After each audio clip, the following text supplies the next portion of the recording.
Mark Lowenthal, welcome to the program. Thank you. A former CIA senior analyst, what is your first gut reaction to this brouhaha between Donald Trump and the CIA?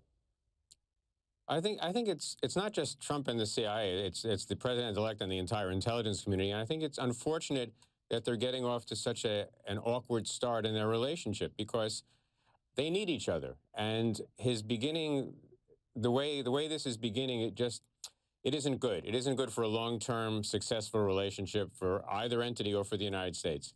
Can I quote for you what a former CIA director, Mike Hayden, has said?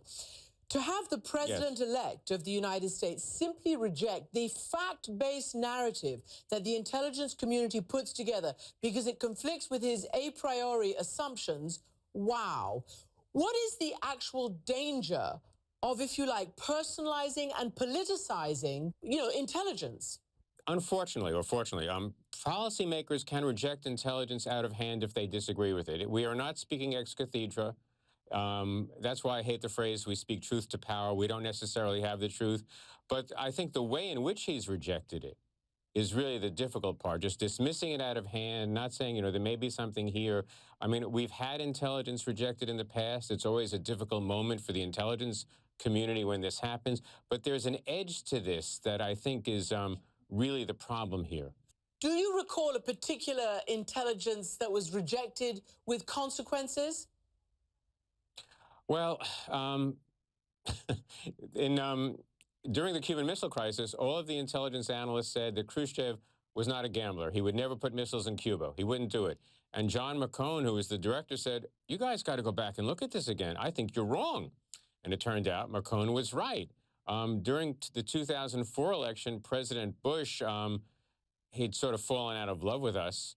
And the Wall Street Journal was attacking us, and the vice president was attacking us, and some issue came up, and the president said publicly, look, they're just guessing. They don't know what they're doing. They're just guessing. So when moments like that happen, you realize the one thing we really want is access, not because we feel it's cool, but because we want to be there to help them make their decisions. And once you're dismissed, and once you've lost access, that's just very difficult at that point. And it's not good for the policymakers either, because they live in a continuous stream of information, and they need to stay abreast of this so when the crisis comes, they have a certain facility to deal with it easily. And in his rejecting the daily brief, that becomes a problem. Let me play you this segment of an interview about the daily briefings and get your reaction to it. I say, if something should change from this point, immediately call me. I'm available on 1 minute's notice. I don't have to be told, I'm like a smart person. I don't have to be told the same thing and the same words every single day for the next 8 years. With all due respect to Mr. Trump, it's not the same thing every day. These are stories, it's like journalism. The stories develop over time. And the sooner you can immerse yourself in the story, the better you're able to deal with it when the crisis comes. And to think that you could just dip back into the information at the moment of crisis and be up to speed, I don't think he understands the nature of the problems with which he's dealing. And when you're in there in the Situation Room and discussing this, all eyes turn to the end of the table. They turn to the president for his decision. They don't turn to the vice president. And yes, sometimes it's the same story over several days, but it's not exactly the same story, because these stories develop and they have nuance. And what we would like to see is the policymakers, and we see this usually, that after they've been doing this for X number of years, they become much more facile. At a certain point, they're as good on some subjects as the briefers are, which is wonderful. But if you're just going to dip in and out at the moment of crisis, you're not going to have that wealth of knowledge and that facility at dealing with the issue. Everybody overseas has some kind of conspiracy theory about the CIA. Is this going to give comfort to adversaries and allies? Look, we have a very effective, very good intelligence community. We are very good at what we do. We're not perfect, but we're very good.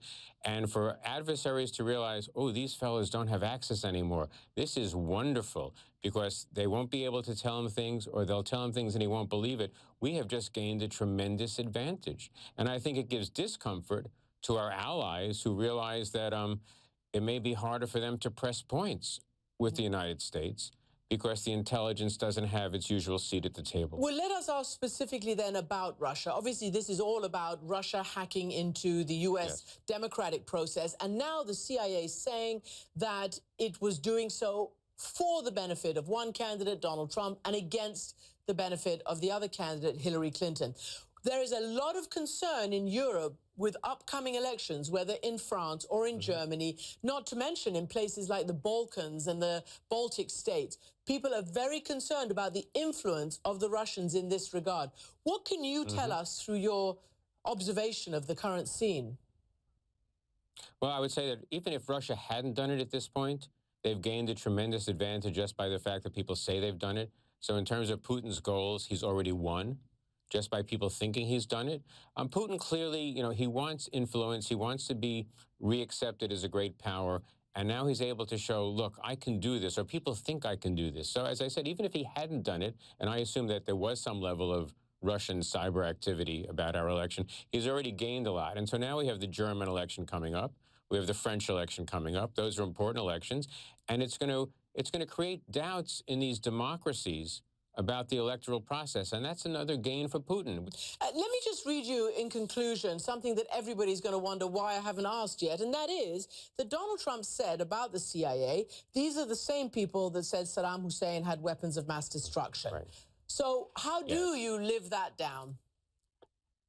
First of all, I was involved in that estimate, so I understand this. Sometimes we get it wrong. Nobody ever said we get it right all the time, but the fact that we got that one wrong against all the other ones that we get correct, it's a balance sheet. And on balance, obviously I'm biased, Christiane, but on balance, we do very, very well. That one we got wrong. But the interesting thing about that one, and we don't have time to discuss this, the estimate didn't affect anyone's decision. Nobody made a decision to go to war based on that estimate. The estimate was wrong, no question. But the funny thing was, it had no influence on anyone's outcome. So, I mean, you have to accept the fact that sometimes we get it wrong. We don't want to, but that's just the reality of what we do, because what we do is very difficult. We are trying to guess, we're trying to judge the intentions of foreign actors. That is very difficult to do. And I think, even though we got the Iraq WMD thing wrong, time to move on. New cases, new issues, new sources, new depth of experience. Our experience dealing with Russia is much better than dealing with Saddam Hussein. I would say it's time to put that one aside. Mark Lowenthal, thank you very much indeed for joining us tonight. Thank you, Christiane.